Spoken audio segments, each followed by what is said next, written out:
They've landed. Charges set. In 4. 3, 2, 1. Holy shit.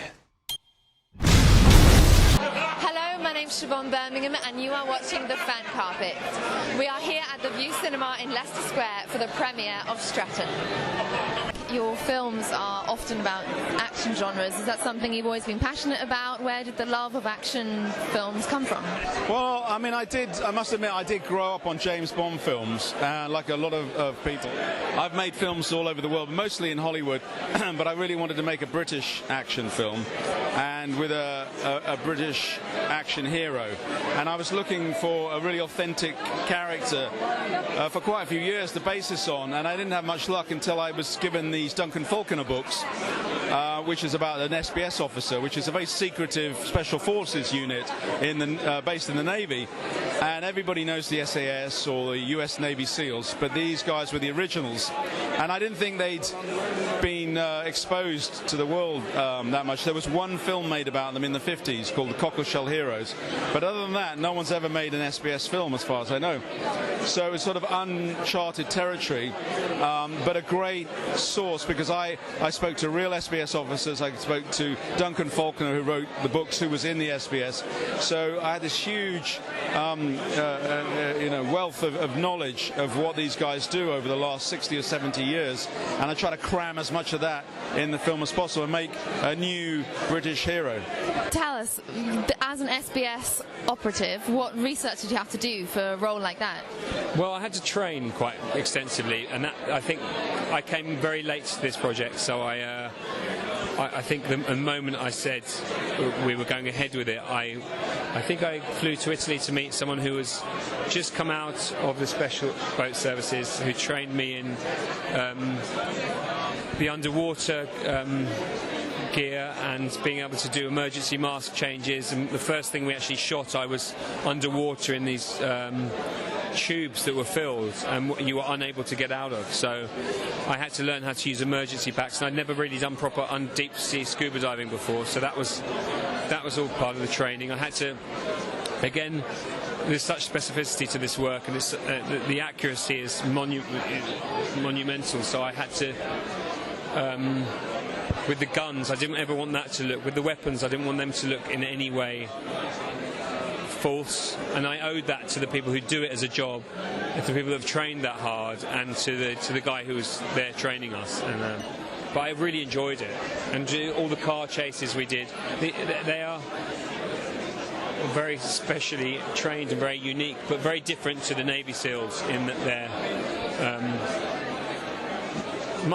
I think it's much more difficult to ascertain exactly who they are. They're meant to fit into any environment. They're not massively strong guys who would look out of place in a certain environment. These guys fit in anywhere, and I think that's probably one of the reasons why I was asked to do it, maybe, because I could be from a few different places and you wouldn't necessarily assume that I was someone, certainly not a Navy SEAL anyway.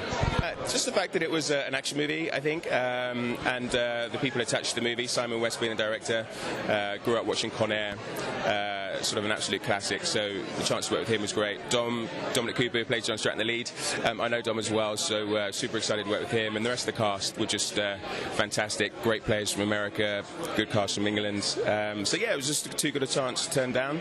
The chance to go to Italy and film as well was a bit of a dream, so filmed a bit in Brindisi, down in the south of Italy for a few weeks, then up to Rome, and filmed in a really famous square in Rome, and then back to London, so yeah, it was dreamy stuff. It was really lovely to see, hearing the stories about SBS officers, like you said, something that definitely hasn't been covered very much in films so far, and it being London-based was really lovely. How challenging was it to really honour the training and the things that the SBS officers had to do? Because there were quite challenging action scenes and stunts involved in the film. Yeah, I mean, everything in the film was based on my conversations with SBS officers. When I was planning a big action sequence, I would actually have at least one or two serving SBS officers there to tell me how they would do this attack. And some of it's actually quite funny. You know, I mean, we think it's very serious, but, you know, these are guys guys, you know, who are out there in the middle of nowhere, you know, trying to make stuff up out of resources. And one of the guys' secret weapons was a Bic lighter, because he said, you know, he worked out that it was good for melting tripwires on ships. So I thought, oh, you know, that's a good thing to put in. And then other instances, they say, you know, the worst thing about it when you're swimming for 2 miles underwater to go into battle is you pop up and the battle's already finished, you know, and or even worse is you pop up and you're the only ones there, and no one else has come and you're on your own. So there's sort of funny moments they tell you as well, but it's all, you know, with a tinge of sort of fear, I think, because it's very dangerous what they do. Can you share some memorable moments without revealing too much from the movie, of course? It was all pretty memorable, really. Probably the opening sequence of the film was pretty special. We filmed in Brindisi, an incredible setting. We were on the edge of a cliff overlooking the sea, and obviously meeting the whole cast for the first time as well was pretty exciting. I think it was that I didn't know a great deal about the Special Boat Service. I think it was the nature of the man, rather than him being an all-out action hero. I felt that he was quite an isolated man who'd made a decision at one point or another to do this job that in actual truth was quite a lonely existence and quite a complex one, and one in which you're never home, and one in which you're risking your life on a daily basis for the safety of your country. And finding out about the missions. I didn't know about the missions or how few of them would be on those missions. The amount of different techniques that they've learned. I mean, there's one big sequence at the beginning where you're going from full scuba gear,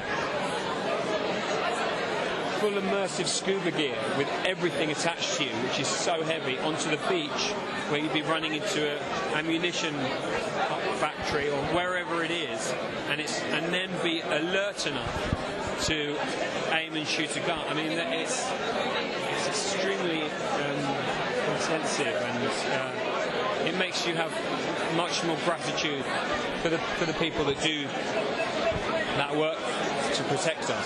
What brought you to the premiere this evening? Well, I heard a lot about Dominic Cooper, so in this new movie Stratton, so I come to see what all the commotion is, and it's very exciting, and I'm pretty sure he's going to entertain us well. Fantastic, really lovely to meet you, Tito. Have a great evening. Thank you, sweetie. So see how well it's received, and see if we can make some more. And what was it like working with Dominic? A lot of fun. Sort of very accessible, very generous, so he created a very fun environment to work in. And what about the stunts? Did you do many of those yourself? How was that experience? Yeah, I love doing the stunts, actually. There's something that if you trust the stunt team,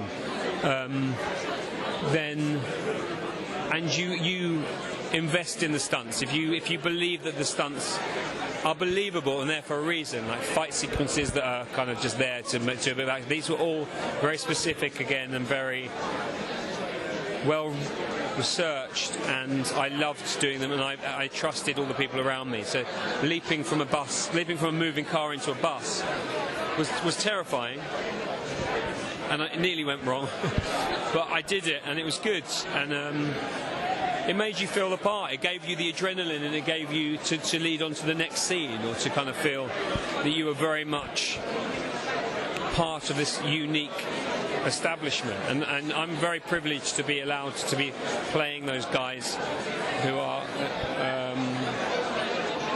looking out for the security of the country. So tell us, what's the latest happening with you? I hear you may have some latest music coming out and singles? Yes, I just completed my first solo album, and like I was telling the other press people, that my entire family has made solo records and did other things, including my sons 3T. And finally, after they're grown, gone, and all that, I can concentrate on Tito.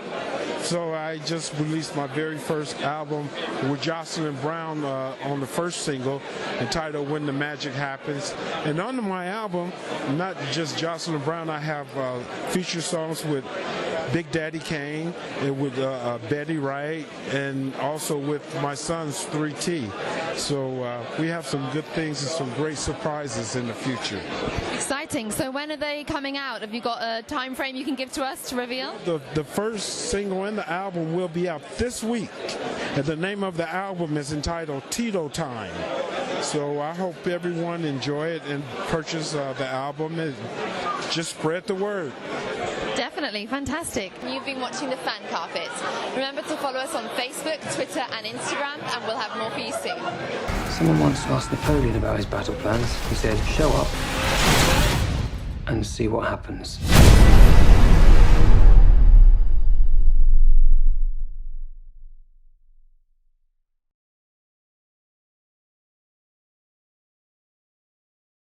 Thank you for watching The Fan Carpet. If you like this video, be sure to click that thumbs up button at the bottom of your screen. And also be sure to subscribe to the Fan Carpet YouTube channels. They're absolutely free and so much fun too. Be sure to check out the official website, thefancarpet.com. Also, you can follow us on Facebook, Twitter, and Instagram to stay up to date with reviews, competitions, the latest news, and so much more.